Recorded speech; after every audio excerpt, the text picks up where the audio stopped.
ಅಥ ಅಷ್ಟಮೋऽಧ್ಯಾಯಃ.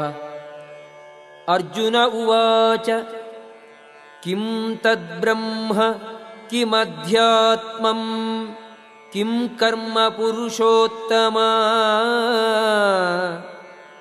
ಅಧಿಭೂತಂ ಚ ಕಿಂ ಪ್ರೋಕ್ತಂ ಅಧಿದೈವಂ ಕಿಮುಚ್ಯತೆ. ಅರ್ಜುನನು ಹೀಗೆ ಪ್ರಶ್ನಿಸಿದನು, ಪ್ರಭುವೇ, ಪರಮಪುರುಷನೇ, ಯಾವುದು ಬ್ರಹ್ಮನ್, ಯಾವುದು ಆತ್ಮ, ಕರ್ಮ ಯಾವುದು, ಈ ಐಹಿಕ ಅಭಿವ್ಯಕ್ತಿ ಯಾವುದು, ದೇವತೆಗಳು ಯಾರು? ದಯೆಯಿಟ್ಟು ಇದನ್ನು ನನಗೆ ವಿವರಿಸು. ಅಧಿಯಜ್ಞಃ ಕಥಂ ಕೋತ್ರ ದೇಹೇಸ್ಮಿನ್ ಮಧುಸೂದನ ಪ್ರಯಾಣ ಕಾಲೇ ಚ ಕಥಂ ಜ್ಞೇಯೋಸಿ ನಿಯತಾತ್ಮಭಿಃ.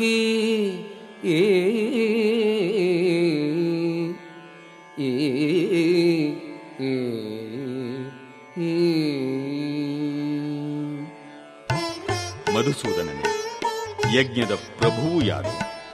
ಅವನು ದೇಹದಲ್ಲಿ ವಾಸಿಸುವುದು ಹೇಗೆ? ಭಕ್ತಿ ಸೇವೆಯಲ್ಲಿ ತೊಡಗಿರುವವರು ಮರಣಕಾಲದಲ್ಲಿ ನಿನ್ನನ್ನು ತಿಳಿಯುವುದು ಹೇಗೆ? ಶ್ರೀ ಭಗವಾನುವಾಚ ಅಕ್ಷರಂ ಬ್ರಹ್ಮ ಪರಮಂ ಸ್ವಭಾವೋಧ್ಯಾತ್ಮಂ ಉಚ್ಯತೆ ಭೂತಭಾವೋದ್ಭವಕರೋ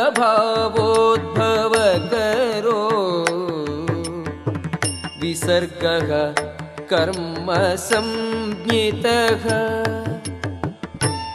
ದೇವೋತ್ತಮ ಪರಮಪುರುಷನು ಹೀಗೆ ಹೇಳಿದನು, ಅವಿನಾಶಿಯಾದ ದಿವ್ಯ ಜೀವಿಗೆ ಬ್ರಹ್ಮನ್ ಎಂದು ಹೆಸರು. ಅವನ ನಿತ್ಯ ಸ್ವಭಾವವನ್ನು ಅಧ್ಯಾತ್ಮ ಅಥವಾ ಆತ್ಮ ಎಂದು ಕರೆಯುತ್ತಾರೆ. ಜೀವಿಗಳ ಭೌತಿಕ ಶರೀರಗಳ ಬೆಳವಣಿಗೆಗೆ ಸಂಬಂಧಿಸಿದ ಕ್ರಿಯೆಗೆ ಕರ್ಮ ಎಂದು ಹೆಸರು. ಅಧಿಭೂತಂ ಕ್ಷರೋ ಭಾವಃ ಪುರುಷಶ್ಚಾಧಿದೈವತಂ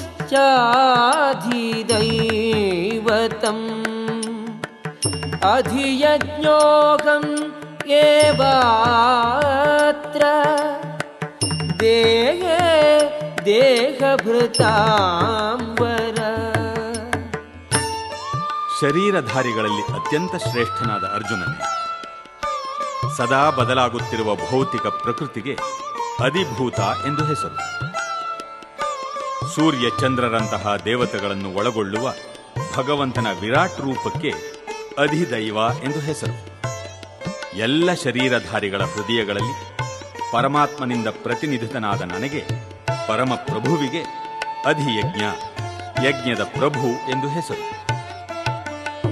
ಅಂತಕಾಲೇ ಚ ಮಾಮೇವ ಸ್ಮರನ್ ಮುಕ್ತ್ವಾ ಕಲೇವರಂ ಯಃ ಪ್ರಯಾತಿ ಸ ಮದ್ಭಾವಂ ಯಾತಿ ನಾಸ್ತ್ಯತ್ರ ಸಂಶಯಃ. ಅಂತ್ಯಕಾಲದಲ್ಲಿ ನನ್ನನ್ನು ಸ್ಮರಿಸುತ್ತಾ ಯಾವನು ದೇಹವನ್ನು ಬಿಡುವನೋ ಅವನು ಕೂಡಲೇ ನನ್ನ ಸ್ವಭಾವವನ್ನು ಹೊಂದುತ್ತಾನೆ, ಇದರಲ್ಲಿ ಸಂಶಯವೇ ಇಲ್ಲ.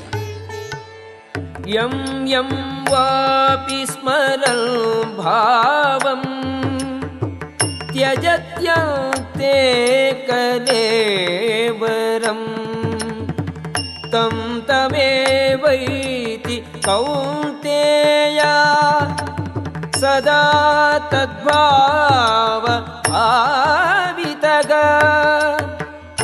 ಕೌಂತೆಯ, ವ್ಯಕ್ತಿಯು ತನ್ನ ದೇಹವನ್ನು ಬಿಡುವಾಗ ಯಾವ ಭಾವವನ್ನು ಸ್ಮರಿಸುವನೋ ಅದೇ ಭಾವವನ್ನು ನಿಶ್ಚಯವಾಗಿಯೂ ಪಡೆಯುವನು. ತಸ್ಮಾತ್ ಸರ್ವೇಷು ಕಾಲೇಷು ಮಾಮನುಸ್ಮರ ಯುಧ್ಯಜ ಮಯ್ಯರ್ಪಿತ ಮನೋ ಬುದ್ಧಿಃ ಮಾಮೇ ವೈಷ್ಯಸಿ ಅಸಂಶಯಂ. ಆದುದರಿಂದ ಅರ್ಜುನನೇ, ನೀನು ಯಾವಾಗಲೂ ನನ್ನನ್ನು ಕೃಷ್ಣನ ರೂಪದಲ್ಲಿ ಸ್ಮರಿಸುತ್ತಿರಬೇಕು. ಅದೇ ಕಾಲದಲ್ಲಿ ಯುದ್ಧ ಮಾಡುವ ನಿನ್ನ ವಿಧಿತ ಕರ್ತವ್ಯವನ್ನು ಮಾಡಬೇಕು. ನಿನ್ನ ಚಟುವಟಿಕೆಗಳನ್ನು ನನಗೆ ಅರ್ಪಿಸಿ ನಿನ್ನ ಮನಸ್ಸು ಮತ್ತು ಬುದ್ಧಿಶಕ್ತಿಗಳನ್ನು ನನ್ನಲ್ಲಿ ನೆಲೆಸಿದ್ದರೆ ನಿಸ್ಸಂಶಯವಾಗಿಯೂ ನೀನು ನನ್ನನ್ನೇ ಹೊಂದುವೆ. ಅಭ್ಯಾಸ ಯೋಗಯುಕ್ತೇನ ಚೇತಸಾ ನಾನ್ಯಗಾಮಿನ ಪರಮಂ ಪುರುಷಂ ದಿವ್ಯಂ ಯಾತಿ ಪಾರ್ಥಾನುಚಿಂತಯನ್. ಪ್ರಾರ್ಥನೆ. ದೇವೋತ್ತಮ ಪರಮ ಪುರುಷನಂತೆ ನನ್ನನ್ನು ಯಾರು ಧ್ಯಾನಿಸುತ್ತಾರೋ, ಬೇರೆ ಯಾವ ಕಡೆಗೂ ಮನಸ್ಸು ಚಲಿಸದಂತೆ ಯಾರ ಮನಸ್ಸು ಸದಾ ನನ್ನಲ್ಲಿ ತನ್ಮಯವಾಗಿರುವುದೋ ಅವನು ಖಂಡಿತವಾಗಿಯೂ ನನ್ನ ಬಳಿಗೆ ಬರುವನು. ಕವಿಂ ಪುರಾಣಂ ಅನುಶಾಸಿತಾರಂ ಅಣೋರಣೀಯಾಂಸಂ ಅನುಸ್ಮರೇದ್ಯಃ ಸರ್ವಸ್ಯ ಧಾತಾರಂ ಅಚಿಂತ್ಯ ರೂಪಂ ಆದಿತ್ಯವರ್ಣಂ ತಮಸಃ ಪರಸ್ತಾತ್. ಪರಮಪುರುಷನು ಎಲ್ಲವನ್ನೂ ಬಲ್ಲವನು, ಅತಿ ಪುರಾತನನು, ನಿಯಂತ್ರಕನು, ಅತ್ಯಂತ ಸಣ್ಣದಕ್ಕಿಂತ ಸಣ್ಣಗಿರುವವನು, ಎಲ್ಲವನ್ನೂ ಪಾಲಿಸುವವನು, ಎಲ್ಲ ಐಹಿಕ ಕಲ್ಪನೆಯನ್ನು ಮೀರಿದವನು, ಚಿಂತನೆಯನ್ನು ಮೀರಿದವನು ಮತ್ತು ಸದಾ ಒಬ್ಬ ಪುರುಷನು ಎಂದು ನಾವು ಧ್ಯಾನಿಸಬೇಕು. ಅವನು ಸೂರ್ಯನಂತೆ ಪ್ರಕಾಶಿಸುವವನು ಮತ್ತು ದಿವ್ಯನಾಗಿದ್ದು ಈ ಐಹಿಕ ಪ್ರಕೃತಿಗೆ ಅತೀತನಾಗಿರುವವನು. ಪ್ರಯಾಣ ಕಾಲೇ ಮನಸಾಚಲೇನ ಭಕ್ತ್ಯಾ ಯುಕ್ತೋ ಯೋಗ ಬಲೇನ ಚೈವ ಭ್ರುವೋರ್ಮಧ್ಯೆ ಪ್ರಾಣಮಾವೇಶ್ಯ ಸಮ್ಯಕ್ ಸತಂ ಪರಂ ಪುರುಷಮುಪೈತಿ ದಿವ್ಯಂ. ಮರಣಕಾಲದಲ್ಲಿ ತನ್ನ ಪ್ರಾಣವಾಯುವನ್ನು ಹುಬ್ಬುಗಳ ನಡುವೆ ನಿಲ್ಲಿಸಿ ಯೋಗಶಕ್ತಿಯಿಂದ, ನಿಶ್ಚಲ ಮನಸ್ಸಿನಿಂದ, ನಿಶ್ಚಲ ಭಕ್ತಿಯಿಂದ ಪರಮ ಪ್ರಭುವನ್ನು ಸ್ಮರಿಸುವುದರಲ್ಲಿ ತೊಡಗುವವನು ನಿಶ್ಚಯವಾಗಿಯೂ ದೇವೋತ್ತಮ ಪರಮಪುರುಷನನ್ನು ಹೊಂದುವನು. ಯದಕ್ಷರಂ ವೇದವಿದೋ ವದಂತಿ ವಿಶಂತಿ ಯದ್ಯತಯೋ ವೀತರಾಗಾಃ ಯದಿಚ್ಛಂತೋ ಬ್ರಹ್ಮಚರ್ಯಂ ಚರಂತಿ ತತ್ತೇ ಪದಂ ಸಂಗ್ರಹೇಣ ಪ್ರವಕ್ಷ್ಯೇ. ವೇದಗಳಲ್ಲಿ ಪಾರಂಗತರು, ಓಂಕಾರವನ್ನು ಜಪಿಸುವವರು ಮತ್ತು ಸನ್ಯಾಸದಲ್ಲಿ ಮಹಾಯತಿಗಳಾದವರು ಬ್ರಹ್ಮನ್ನನ್ನು ಸೇರುತ್ತಾರೆ.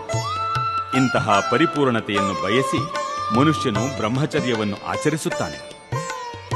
ಮೋಕ್ಷವನ್ನು ಪಡೆಯಬಹುದಾದ ಈ ಪ್ರಕ್ರಿಯೆಯನ್ನು ನಾನು ನಿನಗೆ ಈಗ ಸಂಗ್ರಹವಾಗಿ ವಿವರಿಸುವೆನು. ಸರ್ವದ್ವಾರಾಣಿ ಸಂಯಮ್ಯ ಮನೋ ಹೃದಿ ನಿರುಧ್ಯ ಚ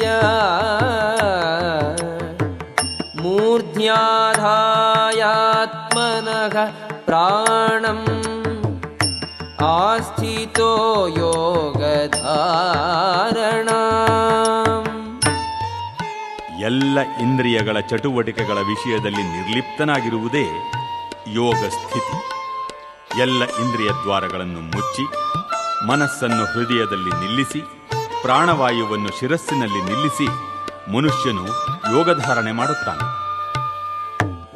ಓಮಿತ್ಯೇಕಾಕ್ಷರಂ ಬ್ರಹ್ಮ ವ್ಯಾಕರನ್ ಮಾಂ ಅನುಸ್ಮರನ್ ಯಃ ಪ್ರಯಾತಿ ತ್ಯಜನ್ ದೇಹಂ ಸ ಯಾತಿ ಪರಮಾಂ ಗತಿಂ. ಈ ಯೋಗಧಾರಣೆಯ ಸ್ಥಿತಿಯನ್ನು ಸಾಧಿಸಿ ವರ್ಣಗಳ ಪರಮ ಸಂಯೋಜನೆಯಾದ ಓಂ ಎಂಬ ಅಕ್ಷರವನ್ನು ಉಚ್ಚರಿಸುತ್ತಾ ದೇವೋತ್ತಮ ಪರಮಪುರುಷನನ್ನು ಕುರಿತು ಧ್ಯಾನಿಸುತ್ತಾ ದೇಹವನ್ನು ಬಿಟ್ಟವನು ನಿಶ್ಚಯವಾಗಿಯೂ ಆಧ್ಯಾತ್ಮಿಕ ಲೋಕಗಳನ್ನು ಹೊಂದುವನು. ಅನನ್ಯಚೇತಾಃ ಸತತಂ ಯೋ ಮಾಂ ಸ್ಮರತಿ ನಿತ್ಯಶಃ ತಸ್ಯಾಹಂ ಸುಲಭಃ ಪಾರ್ಥ ನಿತ್ಯಯುಕ್ತಸ್ಯ ಯೋಗಿನಃ. ಪಾರ್ಥ, ಅನನ್ಯಚಿತ್ತನಾಗಿ ಸದಾ ನನ್ನನ್ನು ಸ್ಮರಿಸುವವನಿಗೆ ನಾನು ಸುಲಭವಾಗಿ ಲಭ್ಯನು. ಭಕ್ತಿ ಸೇವೆಯಲ್ಲಿ ಅವನು ಸದಾ ನಿರತನಾಗಿರುವುದೇ ಇದಕ್ಕೆ ಕಾರಣ.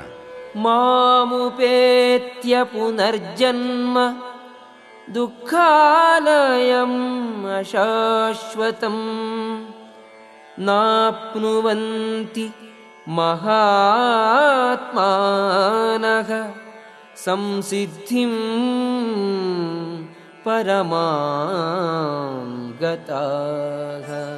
ಭಕ್ತಿಪೂರ್ವಕ ಯೋಗಿಗಳಾದ ಮಹಾತ್ಮರು ನನ್ನನ್ನು ಸೇರಿದ ಮೇಲೆ ದುಃಖಗಳ ತವರಾದ ಈ ಅಶಾಶ್ವತ ಪ್ರಪಂಚಕ್ಕೆ ಹಿಂದಿರುಗುವುದಿಲ್ಲ. ಏಕೆಂದರೆ ಅವರು ಅತ್ಯುನ್ನತ ಪರಿಪೂರ್ಣತೆಯನ್ನು ಸಾಧಿಸಿದ್ದಾರೆ. ಆ ಬ್ರಹ್ಮ ಭುವನಾಲೋಕಾಃ ಪುನರಾವರ್ತಿನೋರ್ಜುನ ಮಾಮುಪೇತ್ಯ ತು ಕೌಂತೇಯ ಪುನರ್ಜನ್ಮ ನ ವಿದ್ಯತೆ. ಐಹಿಕ ಜಗತ್ತಿನ ಅತ್ಯುನ್ನತ ಲೋಕದಿಂದ ಅತಿ ಕೆಳಗಿನ ಲೋಕದವರೆಗೆ ಎಲ್ಲ ಲೋಕಗಳು ದುಃಖದ ಆವಾಸಗಳೇ. ಇವುಗಳಲ್ಲಿ ಜನನ ಮರಣಗಳು ಮತ್ತೆ ಮತ್ತೆ ಆಗುತ್ತವೆ.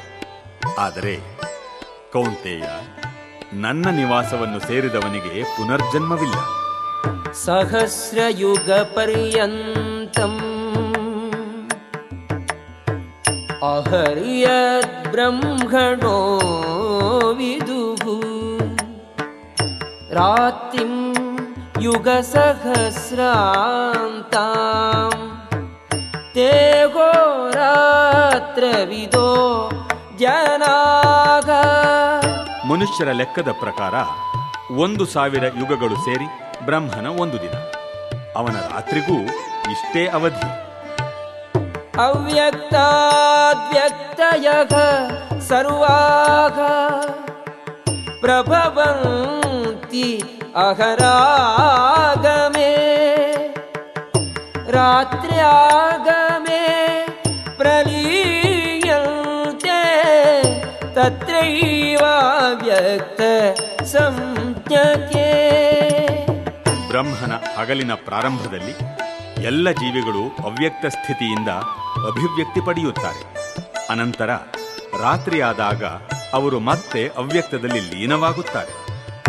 ಭೂತಗ್ರಾಮಃ ಸ ಏವಾಯಂ ಭೂತ್ವಾ ಭೂತ್ವಾ ಪ್ರಲೀಯತೆ ರಾತ್ರ್ಯಾಗಮೇ ಅವಶಃ ಪಾರ್ಥ ಪ್ರಭವತಿ ಅಹರಾಗಮೇ.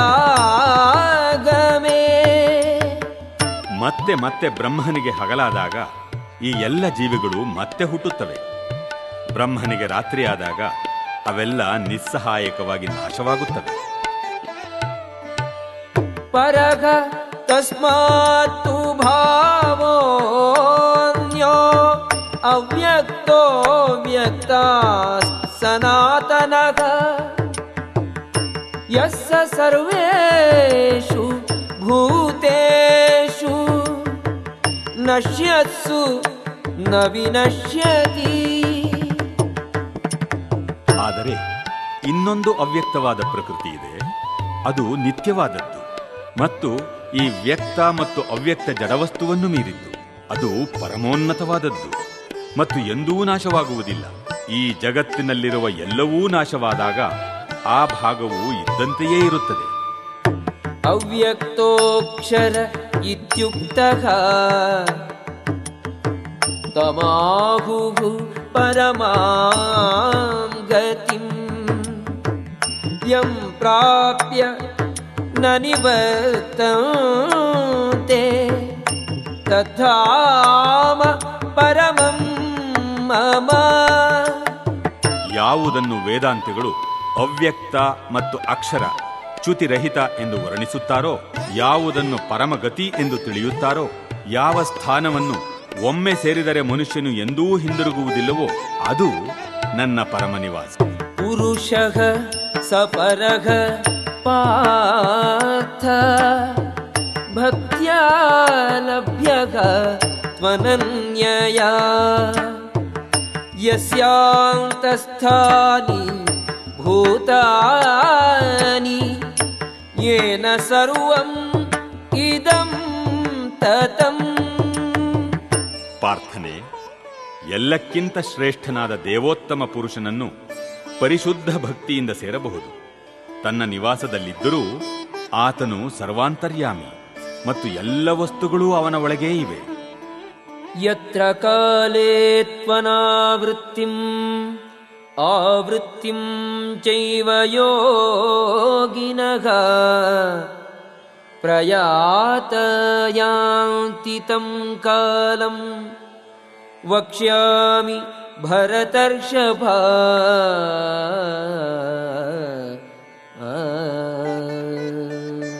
ಭರತ ವಂಶದಲ್ಲಿ ಶ್ರೇಷ್ಠನಾದ ಅರ್ಜುನನೇ, ಯೋಗಿಯು ಈ ಜಗತ್ತನ್ನು ಯಾವ ಸಮಯದಲ್ಲಿ ಬಿಟ್ಟರೆ ಹಿಂದಕ್ಕೆ ಬರುತ್ತಾನೆ ಅಥವಾ ಬರುವುದಿಲ್ಲ ಎನ್ನುವುದನ್ನು ಈಗ ವಿವರಿಸುತ್ತೇನೆ. ಅಗ್ನಿಃ ಜ್ಯೋತಿಃ ಅಹಃ ಶುಕ್ಲಃ ಷಣ್ಮಾಸಾ ಉತ್ತರಾಯಣಂ ತತ್ರ ಪ್ರಯಾತ ಗಚ್ಚಂತಿ ಬ್ರಹ್ಮ ಬ್ರಹ್ಮವಿದೋ ಜನಾಃ.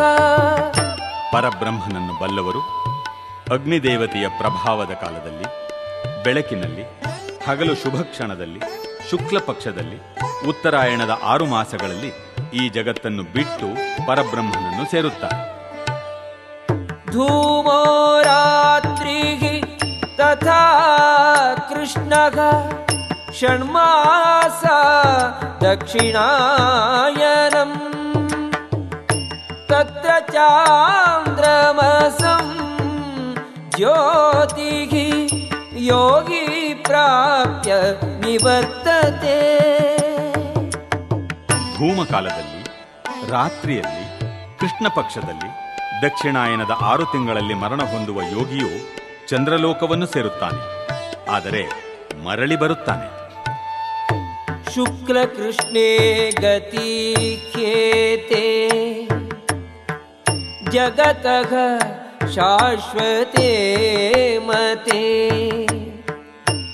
ಏಕಯಾ ಯಾತಿ ಅನಾವೃತ್ತಿಂ ಅನ್ಯಯಾ ವರ್ತತೆ ಪುನಃ. ವೈದಿಕ ಅಭಿಪ್ರಾಯದಂತೆ ಈ ಜಗತ್ತನ್ನು ಬಿಡಲು 2 ರೀತಿಗಳಿವೆ. ಒಂದು ಬೆಳಕಿನಲ್ಲಿ, ಎರಡನೆಯದು ಕತ್ತಲಿನಲ್ಲಿ. ಬೆಳಕಿನಲ್ಲಿ ನಿರ್ಗಮಿಸಿದವನು ಹಿಂದಕ್ಕೆ ಬರುವುದಿಲ್ಲ, ಆದರೆ ಕತ್ತಲೆಯಲ್ಲಿ ನಿರ್ಗಮಿಸಿದವನು ಹಿಂದಕ್ಕೆ ಬರುತ್ತಾನೆ. ನೈತೆ ಶ್ರುತಿ ಪಾರ್ಥ ಜಾನನ್ ಯೋಗಿ ಮುಖ್ಯತಿ ಕಶ್ಚನ ತಸ್ಮಾತ್ ಸರ್ವೇಷು ಕಾಲೇಷು ಯೋಗಯುಕ್ತೋ ಭವಾರ್ಜುನ.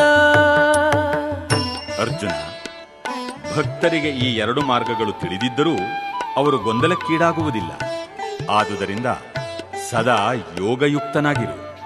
ವೇದೇಷು ಯಜ್ಞೇಷು ತಪಸ್ಸು ಚೈವ ದಾನೇಷು ಯತ್ ಪುಣ್ಯ ಫಲಂ ಪ್ರದಿಷ್ಟಂ ಅತ್ಯೇತಿ ತತ್ಸರ್ವಂ ಇದಂ ವಿದಿತ್ವಾ ಯೋಗಿ ಪರಂ ಸ್ಥಾನಂ ಉಪೈತಿ ಚಾದ್ಯಂ. ಭಕ್ತಿಪೂರ್ವಕ ಸೇವೆಯ ಮಾರ್ಗವನ್ನು ಸ್ವೀಕರಿಸುವವನು ವೇದಾಧ್ಯಯನ, ಯಜ್ಞಗಳ ಆಚರಣೆ, ದಾನ ಮಾಡುವುದು ಅಥವಾ ತಾತ್ವಿಕ ಮತ್ತು ಕಾಮ್ಯ ಕರ್ಮಗಳಿಂದ ಬರುವ ಫಲಗಳನ್ನು ಕಳೆದುಕೊಳ್ಳಬೇಕಾಗಿಲ್ಲ. ಭಕ್ತಿ ಸೇವೆ ಮಾಡಿದರೆ ಸಾಕು, ಆತನು ಇವೆಲ್ಲವನ್ನೂ ಪಡೆಯುತ್ತಾನೆ ಮತ್ತು ಕಡೆಯಲ್ಲಿ ಪರಮ ಶಾಶ್ವತ ನಿವಾಸವನ್ನು ಸೇರುತ್ತಾನೆ. ಓಂ ತತ್ಸದಿತಿ ಶ್ರೀಮದ್ಭಗವದ್ಗೀತಾಸು ಉಪನಿಷತ್ಸು ಬ್ರಹ್ಮವಿದ್ಯಾಯಾಂ ಯೋಗಶಾಸ್ತ್ರೇ श्रीकृष्णार्जुनसंवादे अक्षरब्रह्मयोगो नाम अष्टमोऽध्यायः।